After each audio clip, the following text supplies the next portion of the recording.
কি অবস্থা সবার? সোশ্যাল মিডিয়ার যুগ তো, পোস্টের উপরে পোস্ট। হঠাৎ করে একটা পোস্টে চোখটা আটকে গেল। ইলিয়াস কাঞ্চন অনেক জনপ্রিয় নায়ক, জীবনে একটাই হিট সিনেমা। অনেক জনপ্রিয় নায়ক, জীবনে একটাই হিট সিনেমা। আর আমার কেমন জানি ক্ল্যাশ করতেছে, তাই না? করুক করুক করুক, এটাই বাস্তব, এটাই সত্য। জীবনে একটাই হিট সিনেমা, কিন্তু অনেক জনপ্রিয় নায়ক ইলিয়াস কাঞ্চন।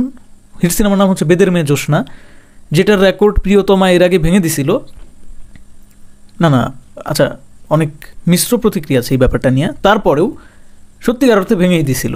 হ্যাঁ, টাকার অঙ্কটা যদি আপনি দেখেন, ভেঙে দিছিল। এখন এখানে অনেকে অনেক ধরনের যুক্তি তো দেখাইছে এর আগে, যে হচ্ছে ওই সময়ে টাকার মান বেশি ছিল, এই সময়ে টাকার মান কম, তাই ওই সময়ের 1 লক্ষ টাকা এখনকার 1 কোটি টাকা। অনেক যুক্তি ইচ্ছা করলে দেখানোই যায়। পূর্বের আলোচনার বিস্তারিত কিছু বলার আছে বলে আমার মনে হয় না। পূর্বের আলোচনা নিয়ে যাইতে চাই না, শুধু এইটুকু বলতে চাই যে ওই সময়ে যে পরিমাণে সিনেমা হল ছিল তার সিকি ভাগও এখন নাই। ওই সময়ে প্রযুক্তি বলতে কিছুই ছিল না, সবার একটাই মাধ্যম ছিল সিনেমা দেখার, সেটা হচ্ছে সিনেমা হল। টেলিভিশনও ছিল না। আর বর্তমান সময়ে ঘরে ঘরে টেলিভিশনের যুগ তো চলেই গেছে। এখন ঘরে ঘরে না, হাতে হাতে টেলিভিশন। যাই হোক, সেই সমস্ত যুক্তিতে যেতে চাই না। যে পোস্টটার মধ্যে আমার চোখটা আটকে গেছে, সেই পোস্টটা নিয়ে একটু কথা বলতে চাই। ইলিয়াস কাঞ্চন সাহেব, তার সাথে কি ব্যক্তিগতভাবে শাকিব খানের কোনো দ্বন্দ্ব আছে, রেষারেষি আছে? না, সেটা তো নাই, সেটা তো হওয়ার কথাও না। কিন্তু উনি যে পোস্টটা শেয়ার করেছে, দেখে তো ওইরকমই লাগতেছে। সত্যিকার অর্থেই তাই লাগতেছে। দেখেন না, পোস্ট শেয়ার করেছে উনি। আবার ইদানিং আমার মনে হয় ওনার পেশা চেঞ্জ করেছেন। হ্যাঁ, 1.6 মিলিয়নের একটা পেজ, মানে ওইরকম জনপ্রিয় একটা পেজ যদি আমার থাকতো, আমি একটা ভিডিও করলে সেটা মনে করেন যে 1 লাখের নিচে তো ভিউ হইতো না ভাই, তাই না? এত ছোট একটা পেজ থেকে ভিডিও করি, তারপরেও মোটামুটি ভিউজ আসে।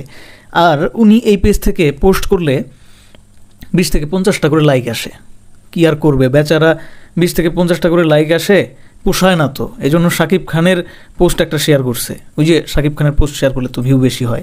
হ্যাঁ, যাই হোক, উনি শেয়ার করছে, কিন্তু নেগেটিভিটি ছড়াইছে উনি। কীরকম নেগেটিভিটি দেখেন না, মানে উনি হচ্ছে এই জিনিসটাই কেন শেয়ার করবেন? আমার কথা হচ্ছে, উনি একজন বাংলাদেশের সুনামধন্য এক সময়কার সুপারস্টার বা কিংবদন্তি অভিনেতা, যেটাই বলেন। একজন সিনিয়র শিল্পী হয়ে কিভাবে একজন জুনিয়র শিল্পীকে অনুপ্রাণিত করতে হয়, এই জ্ঞানটুকু ওনার মধ্যে নাই। সিরিয়াসলি নাই।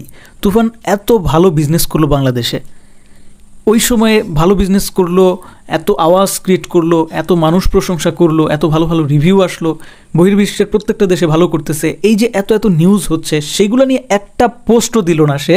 কিন্তু এখন সে কিসের নিরাপদ.news.com একটা পোস্ট শেয়ার করছে, কলকাতায় বড় ধাক্কা খেলো তুফান।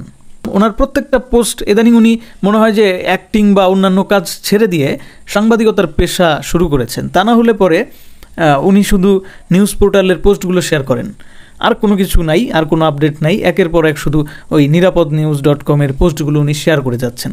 আচ্ছা, যাই হোক, ভালো কথা, সাংবাদিকতা পেশা ভালো। বাংলাদেশের সাংবাদিকদের অবস্থা তো আমরা জানি। যাই হোক, সেটা বড় কথা না। বড় কথা হচ্ছে যে উনি যত পোস্টগুলো করছে, মানে অন্যান্যদের নিয়ে, সেগুলো মোটামুটি পজিটিভ। বাট শাকিব খানের প্রসঙ্গ যখনই এসেছে, তখনই নেগেটিভিটিতে সেটা ভরা।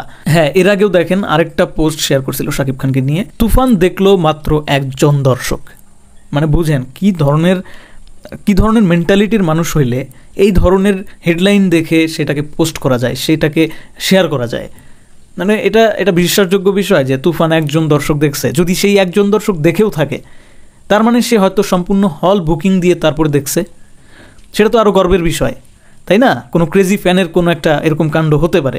এর আগেও দেখেন, এর আগে আরেকটা পোস্ট সে শেয়ার করেছিল, যে প্রশ্নে মন্তব্য নেই শাকিবের। মিমির প্রশ্ন বুবলিকে, অর্থাৎ ওই যে প্রেস কনফারেন্সের সময় এক সাংবাদিক শাকিব খানকে বুবলির প্রসঙ্গে জিজ্ঞাসা করেছিল, সেই যে শাকিব একটু চুপ করেছিল, এটা এড়িয়ে গেছে, সেইটা নিয়ে নিউজ করা হয়েছে। এটাও ওই নিরাপদ.news.com নিউজ। তার মানে প্রত্যেকটা নিউজই আবার নিরাপদ নিউজ থেকে আসতেছে। ঠিক আছে, নিরাপদ আন্দোলন, নিরাপদ সড়ক চাই। তার মানে কি, এই নিউজ পোর্টালটা মনে হয় ইলিয়াস কাঞ্চনের হইতে পারে। ইলিয়াস কাঞ্চন এটার সাথে কোনো না কোনোভাবে কানেক্টেড থাকতে পারে। ওনার প্রত্যেকটা পোস্টই নিরাপদ.news.com থেকে শেয়ার করা, অর্থাৎ এখানে তার একটা কানেকশন আছে। এখন আমার কথা হচ্ছে যে শাকিব খানের তুফান সিনেমা সারা বাংলাদেশ জুড়ে এত দুর্দান্ত ব্যবসা করলো, সেগুলো নিয়ে এত নিউজ হলো, তো নিরাপদ.com কি ওইগুলা চোখে দেখে নাই? ইলিয়াস কাঞ্চন কি ওইগুলা একটা পোস্টও চোখে পড়ে নাই? এই যে পোস্ট 3টা পোস্ট করছে, 3টা পোস্টই একদমই নেগেটিভিটিতে ভরা। এর কারণটা কি? এটা ব্যক্তিগত হিংসা ছাড়ার কিছু না। শুধু আমি না, আরও 100 জনকে যদি কেউ জিজ্ঞাসা করে বা এই পোস্টগুলো দেখায়, তাহলে তারাও একই কথা বলবে। আমাদের ইন্ডাস্ট্রির উন্নতি না হওয়ার পেছনের কারণটা এটাই। সিনিয়র শিল্পীরা জুনিয়র শিল্পীদেরকে হিংসা করে। এটা হইল কিছু, কি হাস্যকর বিষয়। বলিউডের দিকে তাকান, হলিউডের দিকে তাকান, তামিলের দিকে তাকান, ওখানকার ইন্ডাস্ট্রির প্রত্যেকটা অভিনয় শিল্পীর সাথে প্রত্যেকটা অভিনয় শিল্পীর কত সুন্দর বন্ডিং। ওই বন্ডিং দেখে হিংসা করেন মিয়ারা, ওই বন্ডিং দেখে আপনারা হিংসা করেন। আপনারা নিজেদের মধ্যে হিংসাহিংসি করেন কেন?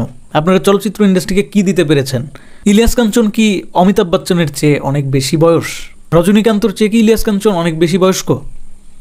তাহলে তারা যদি এখনও তালে তাল মিলিয়ে এত সুন্দরভাবে কাজ করে যেতে পারে, আর একজন ইলিয়াস কাঞ্চন, তারপর ইলিয়াস কাঞ্চনের মতো আরও অনেকেই আছে যারা এই ধরনের কর্মকাণ্ড করতেছে, বাংলা সিনেমার হয়ে বাংলা সিনেমাকেই এখন নেগেটিভিটিতে ভরিয়ে দিচ্ছে, নেগেটিভ পোস্টগুলো শেয়ার করতেছে আর পজিটিভ পোস্টগুলো ইচ্ছা করেই শেয়ার করতেছে না।